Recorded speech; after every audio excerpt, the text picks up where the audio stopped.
Oh my gosh, I guess I'm live. Wow, this is so great. So, I have this old recycled computer that I don't know how to make it work. So, I'm trying to work on a PC and I don't know how to make it. Like, it can't, it says it's the what the heck is antivirus anything? Anyway, so I'm live because that's all I can do. And it does Google Meetup, fine. Google Hangout, fine.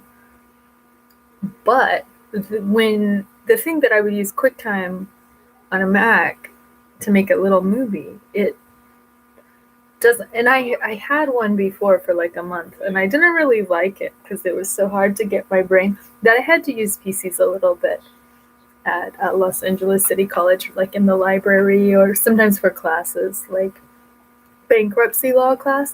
So look at this. Mint chip Galactica. So I was thinking I should promote this Coconut Bliss Mint Chip Galactica ice cream because it's so delightful. I used to film myself eating a lot of things like avocados. I just whiten my teeth. Don't they look better? I drink a lot of coffee and tea.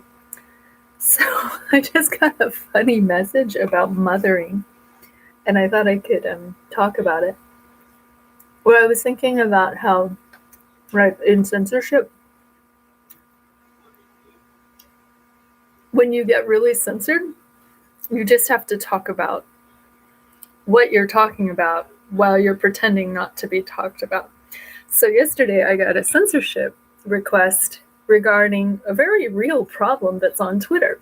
So the only time I've really been exposed to this person who's not called Coconut Bliss, for instance, like if you could have coconut bliss for breakfast or something, but the person who's not called Coconut Bliss, if I'm logged out of my main Twitter account and I search Portland protest, I find all these tweets about me. And the only protest I went to, I was chased out of by this violent, screaming, psychotic woman who called me the B word. And seemed to be a party of a guy who called someone I know the N word. And they were like menacing and coming at me like they wanted to beat me up. And I was like actually having a hard time understanding, kind of like when I got carjacked, because I'm like, surely this isn't happening to me. Like, I'm just this nice person, so why would someone be after me? So it was a little tense, and I looked at it as like, oh, I got promoted to being the intelligentsia. I just get to go back to computers and talk about stuff and be analytical because these like cool cat hipsters don't accept me at their little protest, which is interestingly, it seems like they predate and pick on people of color or free thinkers. And they won't give you the manual of what you're allowed to believe, like the catechism. Like, at least the Catholics, when you join their cult, you get like, this is what you're supposed to believe, and if you step outside these lines. Anyway, so this funny message that my mothering is upsetting. So this person who's not called Coconut Bliss, who wants to censor my yesterday's YouTube, there's kind of like a fun, lighthearted, like, oh yes, I found my name while I was searching Portland protests. Can I put a disclaimer? Like, I have nothing to do with this person's affiliations, or,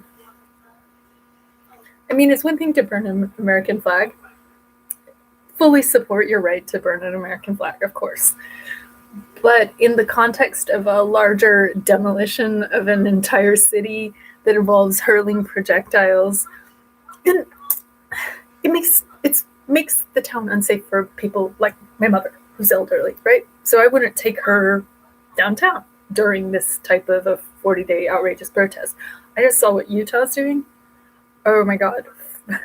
Fake blood and glued letters all over the district attorney's office because evidently he exonerated someone who killed someone. And I had a friend from Utah who told me about that thing where the activists put the tube over their hands and they chain themselves together, or they handcuff themselves inside a tube or something, and then they like, I don't know, paper mache or cement or something. And he's like, if they're going to cut us out of the tubing, then they're going to have to cut our hands off. So it becomes this really labor-intensive activist thing. And he's like, the activists in Utah are crazy because the overculture is so repressive.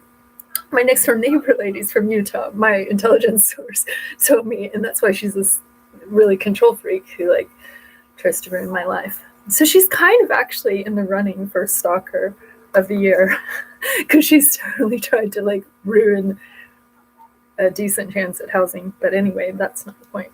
The point is the coconut bliss. Mothering wise, yes, my siblings probably find me to be overly too mothering because I was like stuck in this mothering capacity while my actual mother was busy running an emergency room full of knife wounds and creepy stuff that happens in Nashville, Tennessee at an emergency room in the middle of the night.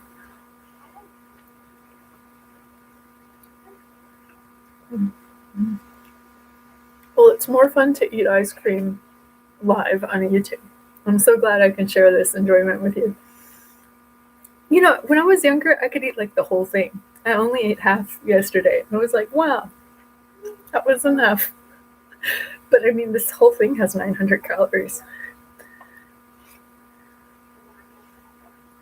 It's made out of coconut. It's vegan. So as for mothering, you don't have to go vegan, but it'll help a lot.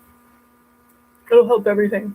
Your energy, with your feelings towards other humans, beings, animals. Like this is really sad, but this person who uses his Twitter account, the person who's not named Coconut Bliss, really, in real life, like I was wondering, like, what he was doing to me by sort of putting me up for like a witch burning in a pillory every day.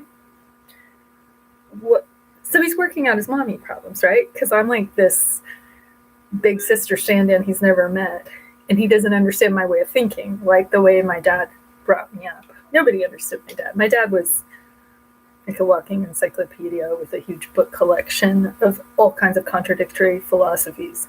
My dad was like a Renaissance man in a definition of being open-minded. My cool dad. Nobody will ever understand how cool my dad is. Well, anyway, yeah. I didn't really want to be a mother of my little brothers, or my little sister who died, or my little sister who was born to replace the little sister who died after the pertussis vaccine. It also caused me to have a really severe reaction, which I survived. I would say to anybody who is having a hard time being mothered on Twitter, when they just happen to be like tweeting about me 100 times a day, nothing suspicious there, right? So I'm like, oh, hi, have you considered taking some B vitamins? It might help you with your psychosis. The thing about B vitamins that is so cool for anyone experiencing depression or stress is that a lot of us get run down by stress, bad diet, or alcoholism, drugs, whatever it is. It's depleting your body of B vitamins. And in the experience of stress, oh my God, if I could be like a protest medic, I would have like B vitamins. And people that take Red Bulls are often supplemented with B vitamins or Monsters, those kind of like sugary energy drinks. But ideally, you want like a high level, high potency B vitamin. And they can be kind of overwhelming because if you're deprived of them, they'll kind of hit your system really fast, and you'll notice like an enhanced cognition or higher level of energy. For me, I think it helped with everything from like inflammation to swelling, like to it's cellular metabolism. So you'll build muscle differently. You'll feel more energetic. So I would definitely recommend all this, since I have to be associated with this protest. But what I figured out about this person who's not called Coconut Bliss, because you would never eat Coconut Bliss mint galactica for breakfast, even if you are on a tight budget. But constantly tweeting about me is actually using the nonviolence practitioner as the fig leaf, because there are these activists who are really rowdy, they have really crude mouths, some of them like a little graffiti. I did draw a picture once on a wall that I was really so young and naive. I just thought I was a good artist. It didn't really occur to me it would be a problem.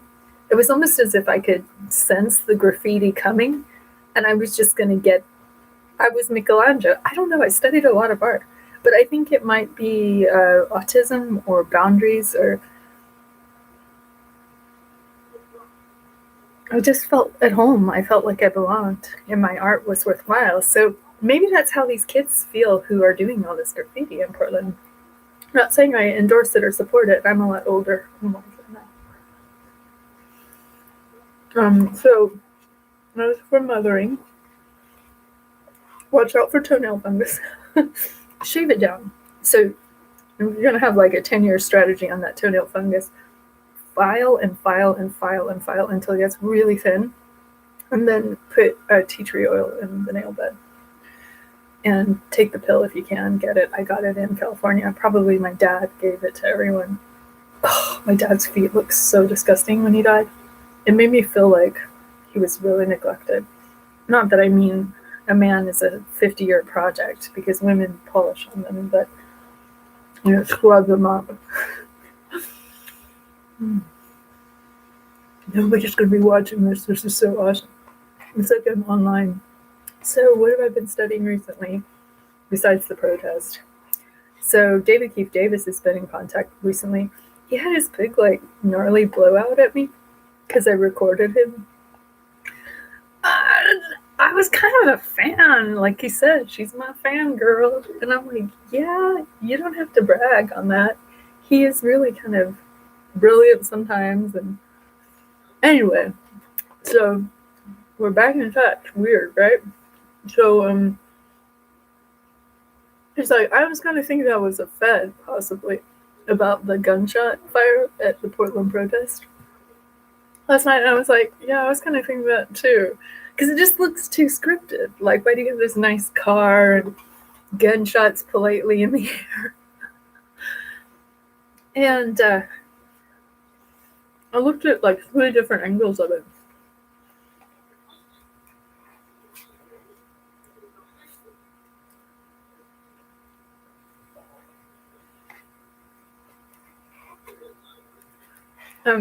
Somebody, my friend in England, was like, oh, the way they're screaming at that car reminds me of how my mother used to verbally abuse me. And I was like, yeah, that's kind of what the protest culture is about, is basically taking the domestic violence and verbal abuse out onto the street.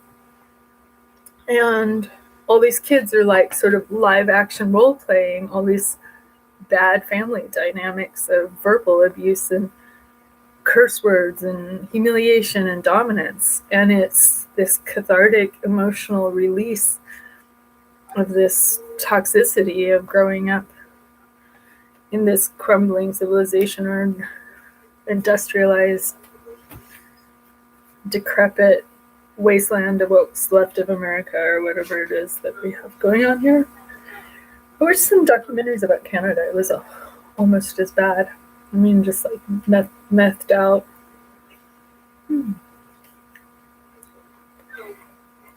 So my neighbors were super trigger happy on the cops for 911 for fireworks.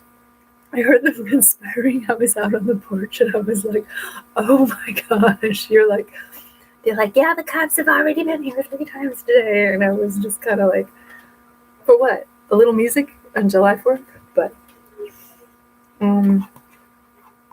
it's not my business. There might be a rowdy house across the way, but everything has to be like as quiet as a library. I found out this guy over there who burned his house down actually committed a murder before he committed suicide. Always good to know you have murderers. I'm kidding. No, this sarcasm. We have to quit with the sarcasm because it's almost like nobody is allowed to state anything genuinely because the sarcasm is so all pervasive and it's very hard to decode on Twitter. Twitter's dead. We know that, right? Everybody knows that. Twitter rose a cop. The most brilliant thing I read on Twitter today. They were discussing the law enforcement cooperation with the, what's it called? Some kind of like software and some kind of development for geolocating and tracking all the protesters. I cracked a joke for Donovan Farley. I was like, he was like, a lot of plain looking people with square haircuts and like crisp clothes. And I was like, that's probably the FBI. And I was like, that's funny, right?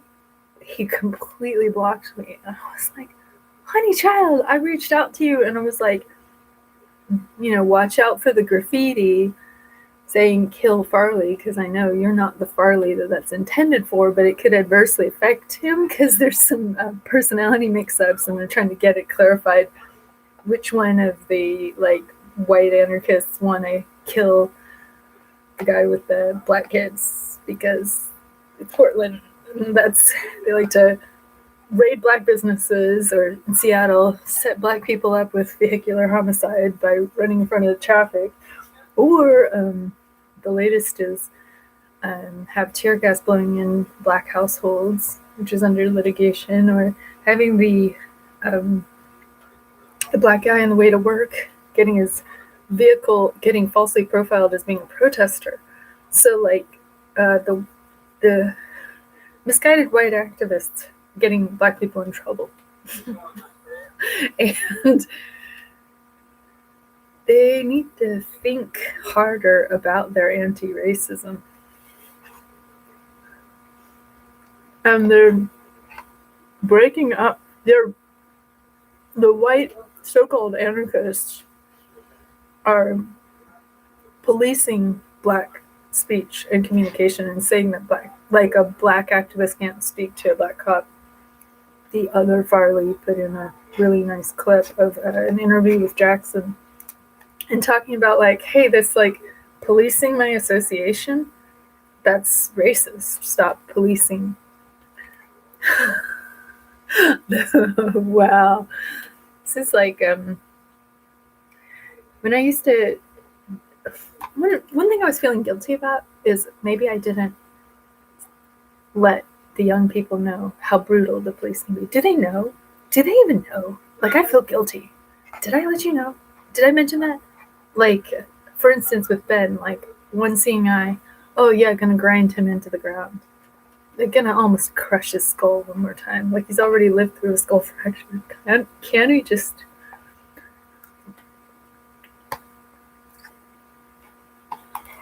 Magical story that was. I learned a lot about bureaucratic stonewalling and such things. Oh, coconut bliss. Yeah, so if you Twitter search Portland protests eng at Economy Breakfast. Economy Breakfast is the blocker and stalker. So block and stalk, for people that don't do Twitter, is kind of confusing because if someone's bothering you or you don't like them or they have a funny hair color or you're racist against them or whatever, you can block them, right? And it probably hurts them because they're like, wait, I just asked you what time it was and you blocked me. What's up with that?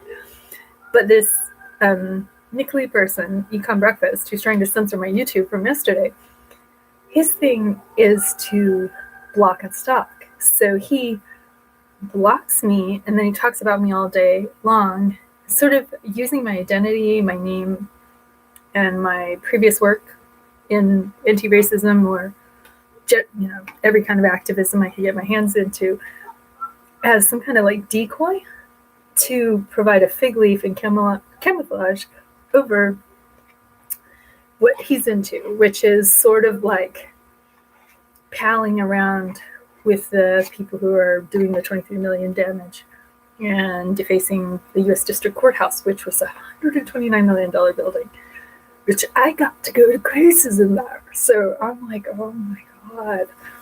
Like, it would be so different to be in that courthouse if you had like a rabble down there spray painting it. My personal standpoint on the defacements, guys, Portland, really stems from what my dad taught me about rights. Is you have rights, but your rights only exist in as far as much as you can defend those rights.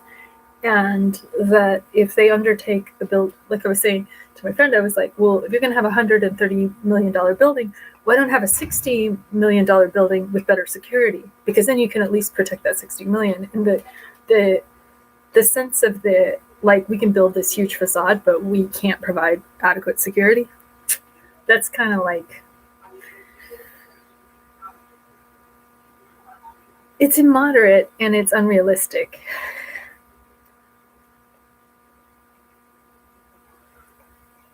It works for a while, but it becomes an attractive nuisance, an invitation. Gosh, I wish I were smarter. I'm not that smart, guys. So I get a feeling this person who tweets about me all day long must has like an obsession with me that borders on like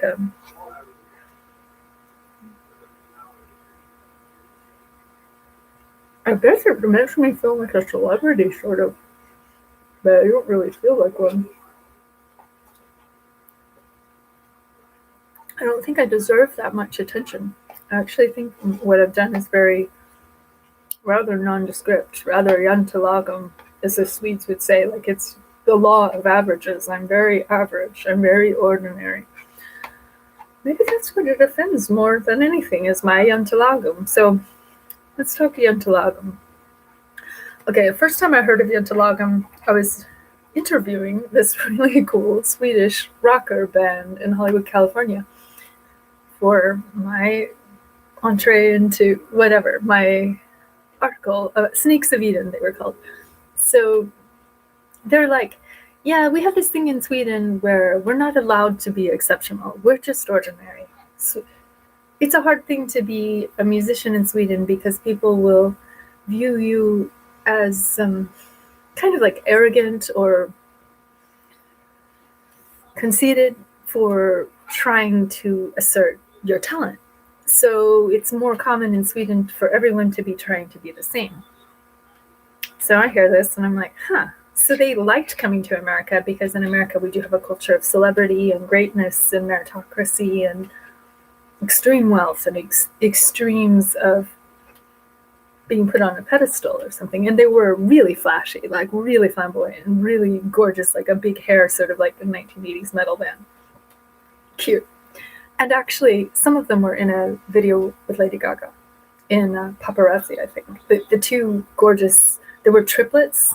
They're called the triplets. They're sort of famous. They're like really famous. But anyway, they were my neighbors. They like lived 2 blocks away from me.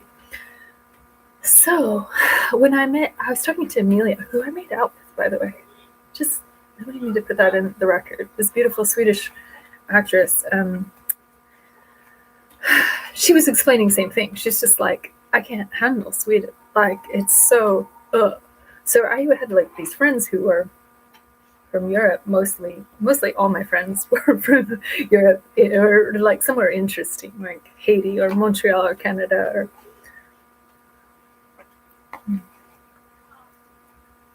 I had a no Americans rule. I just wouldn't really deal with Americans. And my friend in England reminds me, but they're Americans. I'm like, yeah, maybe that's why the extreme aggression of the coconut bliss guy. The thing that I'm really appalled about is the misogyny. Oh my God. The American men are just, they don't even have any clue. You don't have a clue, like the Roy Sub song. Oh my God, I just had like 5 men block me on Twitter for talking about an embed code. It's as if they're offended at female literacy or females computing. Like, How dare she have a keystroke with an access to an internet? Block her. She's a female. Must be dangerous. And then, like, trans this and that. Oh, don't get me started. These, like, trans interrogations of this extremely creepy person. This, there's another one. I could go for another one. I better not. Yeah, I think trans is fine and dandy. But I was thinking we should just refer to people by what quantity of reproductive material they may or may not still produce, because that's really the issue that was being discussed, like femininity or masculinity. But don't even let me get into that subject. I'm not trying to get, in YouTube, censorship. There's a lot of stuff for you to censor. There's child abuse being uploaded on YouTube daily. Oh my god, child sexual abuse being uploaded daily. This sexual harasser who has a lot of salacious content sexually harassing men who aren't interested in him is harassing me on a daily basis, and that sexual harasser is the one who wants YouTube not to allow the woman, the person perceived to be a woman, to have a voice. That silencing, that abusive silencing. But they can't handle, I don't know what they can't handle. They just can't handle. It's like masculinity so fragile around here. Like, which I understand, they've got some anatomical design defects that causes them to be quite touchy and quite protective. So, Alan Kessler, peace. I guess you'll never unblock me because I read your tweet about an embed code. But you see, the thing is they are like a hate group that's anti-Asian. And I'm not sure how far their anti-Asianness goes. But if an Asian person does something, they get way more retaliation. Because they're the white activists policing radicalism. And they are too narcissistic to comprehend that their white privilege includes bullying an Asian person. And that is not going to be okay with everyone. And policing what people think based on their acceptance into your little anarchy nexium or whatever it is, your little Epstein cult. OMG. Look at me started. So I don't know how these people do these like 2-hour broadcasts. They usually have a lot more to say than I do. I don't even know how long they've been going. Oh, 28 minutes. This is so awesome. Oh, I love live streaming. This is great. I was a big Bamboozer person. I had thousands of things on Bamboozer, and I didn't get the memo when Bamboozer collapsed. So I never downloaded them. I hope somebody did, if somebody knew how. I mean, like me eating avocados, me reading, I think, Chomsky in German out loud, me reading Michelle J. Anderson's law papers about marital rape. I did that from Hollywood, California, my tiny little apartment. I had like a bedroom chat, or like recording from my futon, because I had no furniture but my futon. And my mom was like, "Mary, I saw your YouTube, and it appears that you're in bed with so-and-so." I was like, "Yes."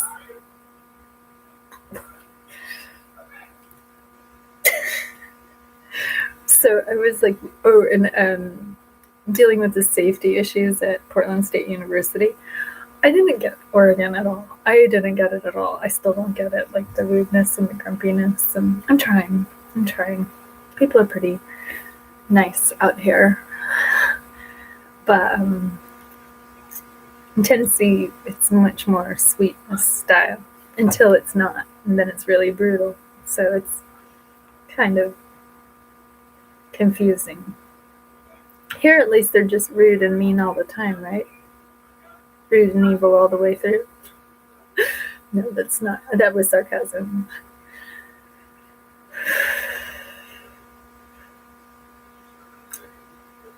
So I don't read as much as I want to. I have these books in the closet that I should be reading, and I feel tremendously guilty at all times for not reading them. I'm going to show them to you. So I'm bored. No, not that one. Not that one. Oh, this guy. I looked him up. Oh my god. What's his name? John Ralston Saul. I'm following him on Twitter now, and I clicked on one of his links, and it downloaded a whole document that I'll never read, but he's like, he's a Gemini. He's a Gemini on the Cancer cusp.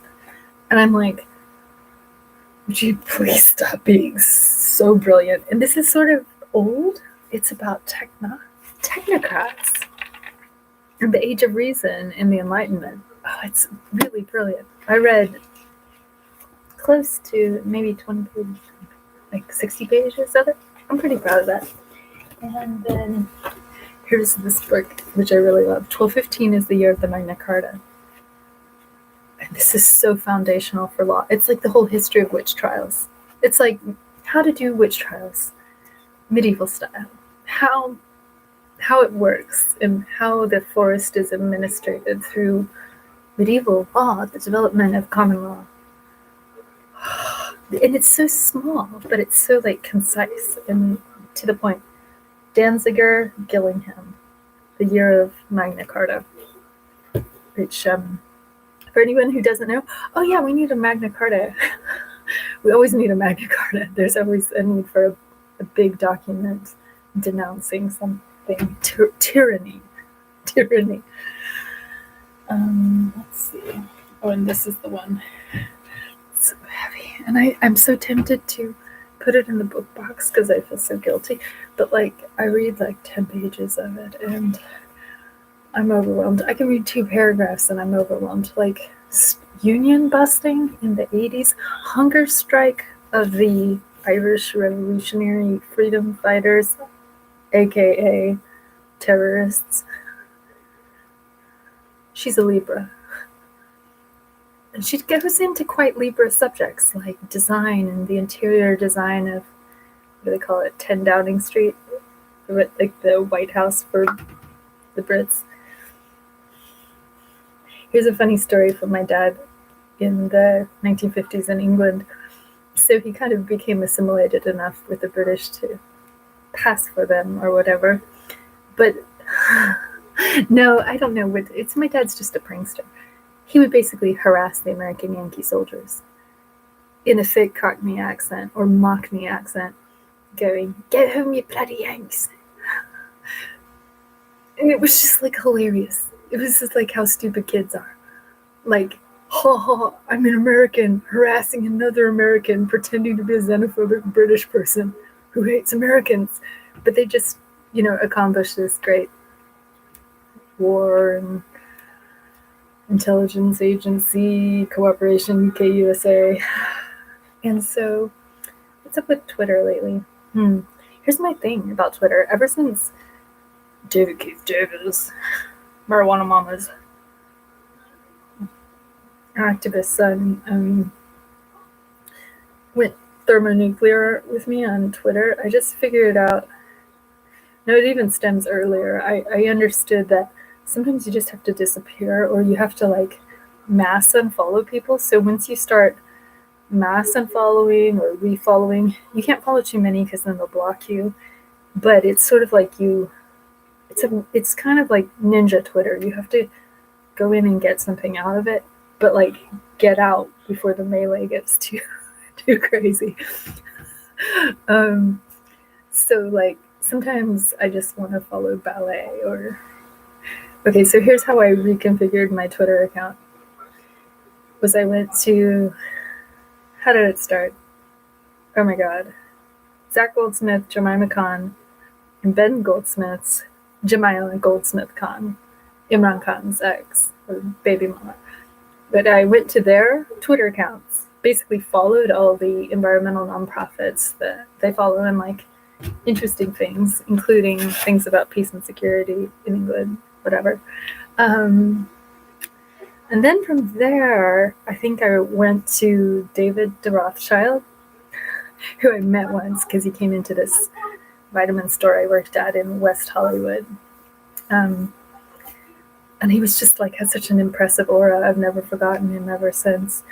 So I looked at his Twitter, but what's kind of neat about their Twitter is all their Twitter people they're following are somewhat historic too. Like there's like defunct nonprofits that haven't updated their Twitter presence in like 5 years or 7 years or whatever. So historic environmentalism, nonprofits. And the trouble with following nonprofits is they don't always follow back because they're sort of like, they don't have to be groupies and friendly, followy. They just do their thing. And there I think I went to Ryan Shapiro, it's like so famous favorite activist. I don't even always agree with him on certain little statements he makes or like personality things he has, but I just like respect the heck out of him. From Santa Cruz, who I saw give a talk at an animal rights conference, which I didn't record, but I think part of my not recording him, I sunk into, I was really tired that day, and I did have cameras on me with battery.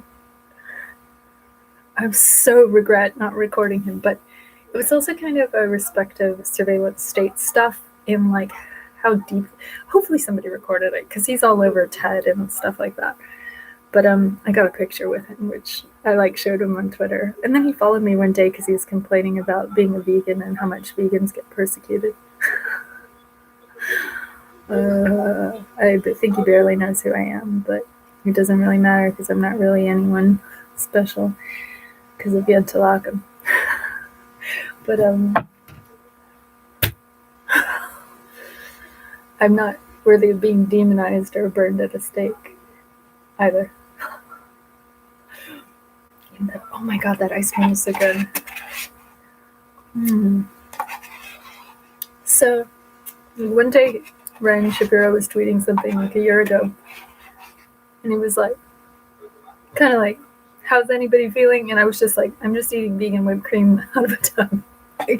And so I think he liked it.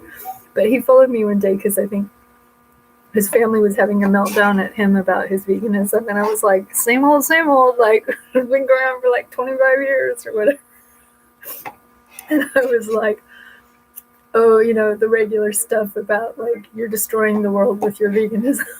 And like, it would be so neat to get to hang out with real vegans one day. Real vegans, wherever you are, hit me up, comment. Coconut Bliss. It's really hard to be vegan. I really like Beyond Meat. And then my decision, again, today is that, oh yeah, as for mothering, I was going to say, for people who have like food problems, guess what? Like all these food allergies and like inability to digest things, that's an issue. That's an issue for vegans too, because like certain things are vegan, but they'll really mess you up. And I really like Beyond Meat right now, but it feels like junk food. It feels overly too oily and leathery. I guess the whole point is just filling up your stomach. We're getting sugar. Like I actually had a lot of peaches, like frozen peaches. And that was really fun making peach smoothies. Just like overly too much peaches, but what the heck? It's fresh. It's light. So I followed a lot of Ryan Shapiro's stuff, and then lately he follows someone called, I think it's Knapsack Geek, or is it DDoS Secrets? I don't know. Some of the people he follows are talking about blue leaks, which is basically, in a sense, they're the cops of Twitter policing how much Twitter is going to get even more censory, because like Lisa Muggeridge got kicked off Twitter, Pesach Latin, this crazy like former Secret Service guy who's just, he's brilliant. He's like openly Asperger's-y, autistic, smart, connected. He has info. He's controversial. He's sometimes a little sexist or condescending and maybe doesn't realize it and then just annoys me, but I'm like, okay, whatever. Like, Chicano, Jewish, he got kicked off. And then who else got kicked off? Oh, I don't know. People get kicked off Twitter. So it's kind of like, yeah, you have your free speech, but not really. Not really. So it's like this tense walk through the jungle. And I don't even know if Twitter gives preference to historic accounts. Like, if my account's like 9 years old, which my original Twitter account got super bullied because I dared put my finger on the pulse of the pirate party and start talking about internet law and copyright and piracy issues and all that stuff when it was like really hot news to me because the Pirate Bay trial had just gone on in Sweden. And I think being in Hollywood, California too, like there were a lot of people who cared about that type of issue, so you could have really interesting conversations about it. So all these like functionary pirate party wannabe, or they could have even been sock puppets designed to devitalize piratism, basically like harassed my main Twitter account. So that was like 2009, to the point that I was just like, ooh, I'm new to Twitter. I don't think I like this. So when you get in, and then of course I got under troll attack due to following the stuff going on right before the person who was like releasing all those government documents online went into that embassy to hide out from the authorities in Britain. I got like super heavily trolled. And I guess what I didn't realize too is nobody wanted to talk about women's safety back then. But fortunately, due to Me Too, certain conversations are just like it's broken up a lot of ice so people can talk about women's safety or violence against women a lot more than they ever used to. Or like women, we've actually always talked about it. Like, did you know that? Like, it's called the women's room, right?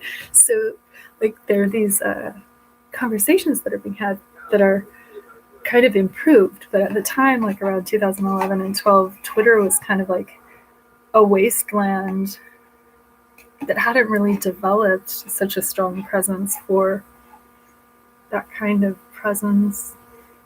Okay, so what else is on Twitter? So I think this is like the main people that I follow their accounts, and from there I've just been randomly following and unfollowing, which I decided to basically unfollow the... Oh, here's another subject. Okay, where are we? 42 minutes. In the Portland paranoid stoner, I think it's paranoia that arises from pot, or it might be meth aggression. I'm not sure where it comes from, but in these like little social media fronts for the behind the scenes of what are maybe like Gen Y millennial anarchist, or what I call like hot topic type. They're like at least acting punk rock, like Green Day or something on the outside. But they're so paranoid that they block excessively. So they say I like a tweet, I could get blocked the next day because liking the tweet could be considered too enthusiastic, or it might be suspicious that I like the tweet because there's such a like government surveillance. Oh, you must be a bot, or you must be a government paid sock puppet, that they will like. So it's a different kind of free speech inhibition, which is that the mass paranoia operating on the Twitter cop. Maybe that's what we should call Twitter, is just the Twitter cop, because the Twitter is this big place where people confess all the stuff that they're doing and put all their footage up for law enforcement to see, right? So once I kind of realized, oh my gosh, this guy is like filming all this like vandalism downtown is like tweeting about me constantly. Wouldn't it be important to just keep issuing a disclaimer? I even thought, wow, I wish I could like set my account up to do a bot update regarding my daily stalking from the Stalk and Block activist, Economy Breakfast, Nick Lee. This account is not affiliated with the vandalism. This account has had no participation in any kind of arsonism, break-ins, looting, etc. Just for the record, I have nothing to do with it. I'm being targeted. And in a sense, he's kind of using my presence and identity as a human shield. Like, in that, what do you call that? An e-shield. I'm his electronic shield, which in a way is a functional thing. And like, I am a peaceful protester, but I don't even go to protests in Portland because they're too psychotic and violent. Right? I used to go back when it was like hippies over here and the little flag burners over here, and everybody was like, cool. But those days are over. Like, these more militant, like thought control, thought police type activists will beat up the peaceful hippies now, in addition to whatever, attack cops. So peaceful hippies are now suddenly in the same category as cops in their anti-cop worldview. If you're not for violence, smashing, curse words, and aggression, then you're against us. So I believe this coconut bliss, shall we say, euphemism to avoid the Twitter censorship. The coconut bliss person is sort of ambiguous. And I sense that because of certain, I mean, for one thing, it's not progressive to be misogynistic or bully women. It's not progressive to disability bash. That's utterly like, I mean, who like to do eugenics on the disabled? Who like to kill disabled? You know what I'm saying? Like, it's not in any way progressive or cool. It's oppressive. So all these like oppressive things that happen within this so-called progressive movement are like, oh. So I'm having a conversation with my own face. Like, gosh, I'm okay. I'm not pretty, but I'm like vain. I'm as vain as a Leo ever was. So Nathan told me to look at America's Sweetheart. Something like Unicron is her YouTube. We got to chatting here today, amazingly, because she was talking about Grimes, and I was like, Grimes is a Pisces. And then pretty soon we start talking astrology, but she's a Leo. And I'm like, oh, I can understand you more, because I was sort of like, why are you so obnoxious? I was like, oh, you're a Leo. I get it. So, yeah. I was thinking, since it's so easy to change your Twitter name, right? Your Twitter handle. I could just change my Twitter handle to Economy Lunch. So when this economy breakfast guy tweets about me all day long, like he can't get you out of mind. I don't know why he's so obsessed. I don't know. It's kind of sweet. I guess it's because he was trying to be a big hero. He was trying to be the white savior of Portland, to come in and save Portland from the hillbillies who were punching up the anarchists. And the hillbillies were definitely wrong if they were violent. And the anarchists were agitated about Trump getting elected and the general economic malaise. The economic degradation facing that generation, which I have a lot of sympathy for. I have a lot of sympathy with these hard times we're in. Okay, let's put the Margaret Thatcher back in the closet. So you guys.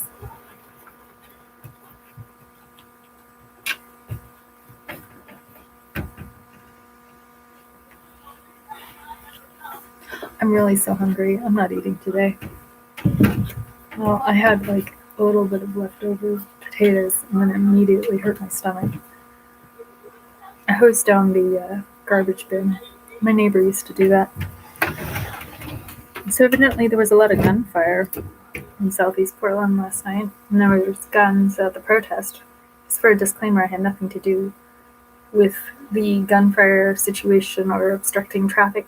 The thing is like, you don't run out into traffic ever in this aggressive Eisenhower era car country. Don't do it. Don't run into traffic, guys. And it was really making me flashback to the whole situation about Sean Keeleher. And I felt like, okay, you know what? It looks like you guys are a bunch of carjackers, basically. I mean, you're when I was carjacked, it was only 2 guys, right? So, like, no big deal, right? I get hit on the back of the head and carjacked. So, any person driving the automobile has to really view anyone coming on and go up. So, he's got like 10, 20, really like 30, 50 people surrounding the car, takes the gun out and pops into the air. And it's basically the common understanding among the activists that the police aren't going to do anything about it. But it's maybe because the police recognize a legitimate need for self-defense of a car undergoing a massive act of sabotage by dangerous, deranged potential carjackers, no matter what they think of themselves as, like activists. And this poor girl was like run over in Seattle, but it occurs to me there's an element of human sacrifice going on here with putting vulnerable, well-meaning, optimistic, enthusiastic young people in harm's way, and that someone needs to exert better judgment and find a way to protect them. Just like, are we going to start letting well-meaning protesters run onto the runways of planes, like to be crushed by a plane approaching takeoff? That wouldn't make any sense. How does it make any sense? And like, it's almost like there needs to be a block. I mean, like the Europeans have more like piazza and plaza, like in Stockholm, they have a thing they call, what did they call it? Free Speech Square or something? Something, Torria Plaza. No, I don't know. Medborgarplaza Plaza is in Södermalm, and that means the middle burger, like the middle bourgeoisie. Medborgarplaza. Oh God, my girlfriend Cafe is like, no, you say it like this. No, you, and they would go over it and over it and over it and try to get me to like say it right. Medborgarplaza. And she's like, no, it's Medborgarplaza. But it's the Free Speech Square outside the. Honestly, this culture huset really sold me on Sweden, because they have this idea of this human yearning for connection.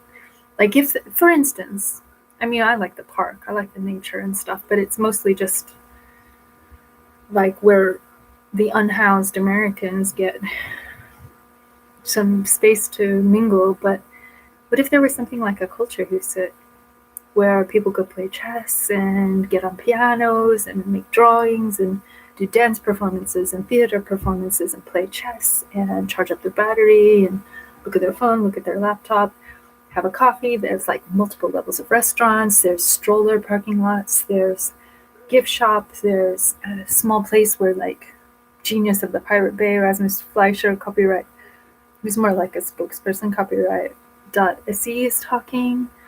There would be poetry reading. There'd be helpful people there to help you find anything you want to find, a book. There'd be like a whole congregation of old men playing chess. Only major like cool immigrant cultures would be hanging out there. Like I could run into my friends from the Ivory Coast, or because it's inherent in human nature to want to have like a cultural experience.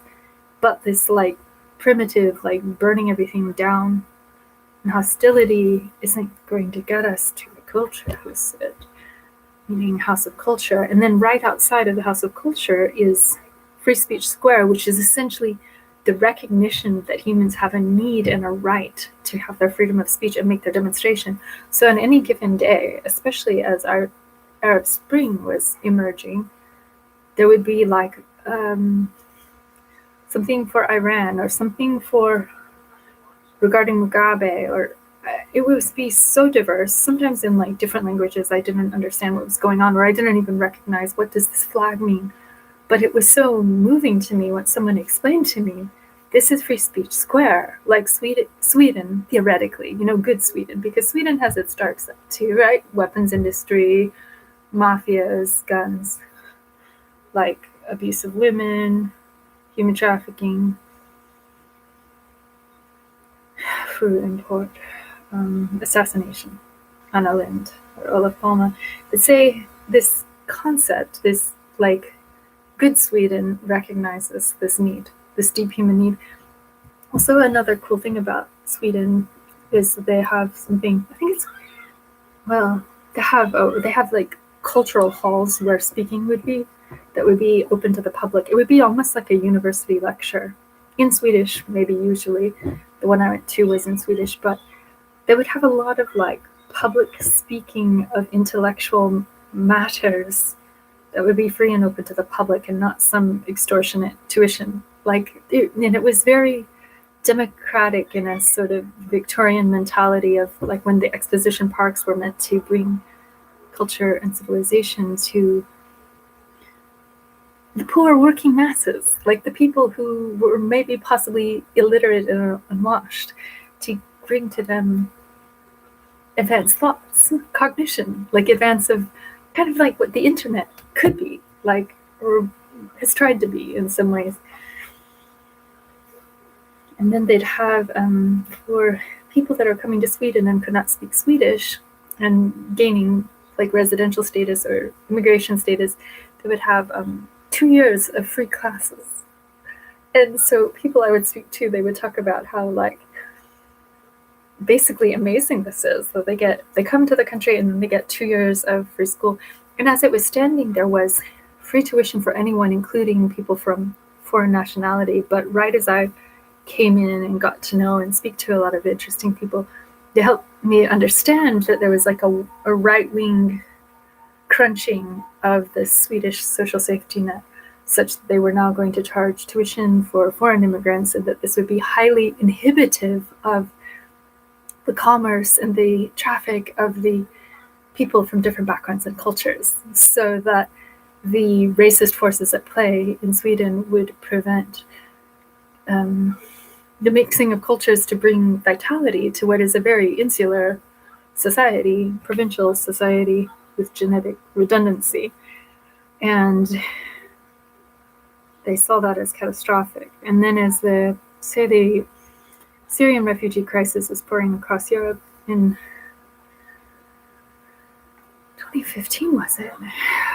I was like, there was a Thanksgiving I was at in Astoria, Oregon, which is very Scandinavian, by the way. And my friend, who's Swedish parents, born in New Jersey, but Swedish parents, he was just like, oh, this is such a shame. He was so horrified at how the Swedish minister was just closing the door on the immigration, and just saying, we cannot take anymore, we cannot, because everyone's goal was to get from Hungary to Austria to Germany, France, and like move on up to Northern Europe, to Denmark, where it could be better, or Sweden, where it was like pretty much considered the best.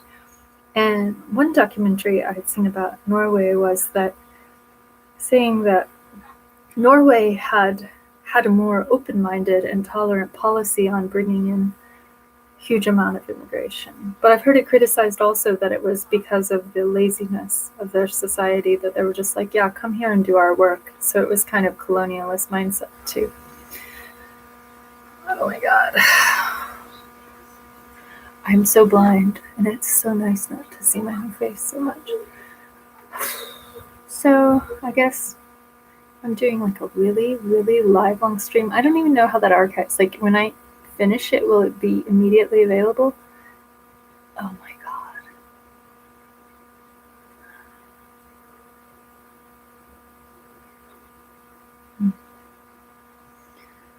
But there are a lot of good journalists out there, and I don't, oh, you know who blocked me? Is Kozka. And she was someone I went through like favoriting all her tweets because she has such an interesting style. She's kind of like very motherly to these police. Like if they're doing something bad, she'll just tell them why they shouldn't do that. She's like kind of like micromanaging them, but she doesn't seem to do anything violent or bad herself. She just films, and I was really liking her footage, although I wouldn't want to be there myself personally. And then I was like, oh, wait a minute, I can't like her footage because she'll probably block me because of the paranoia snitch culture. So, oh my gosh, I should go in 2 minutes because my neighbor's gonna start freaking out that she can't go to her sleep. And she hasn't slammed on the wall in months. I've had like 3 different neighbors that slam on walls. So yeah, she blocked me.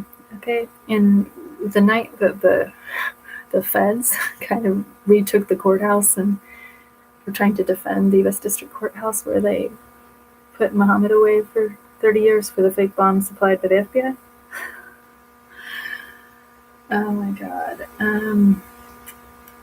Coast Guard had like the best footage, and she was being like slammed all over the world from like Australia, like, can we use your footage? And she was just like, yes, yes, yes, yes, yes, yes.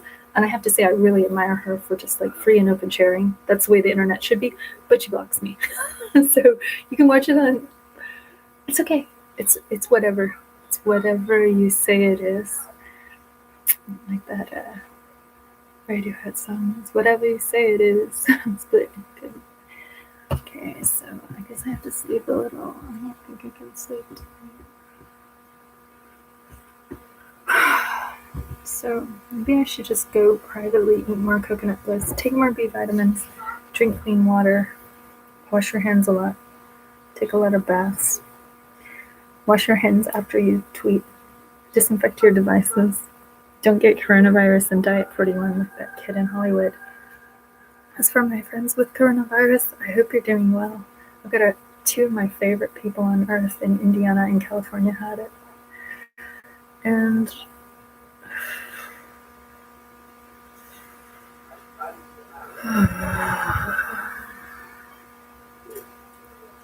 do lots of exercise. I did a lot of squats like 2 days ago, and I was like sore the next day. It was good.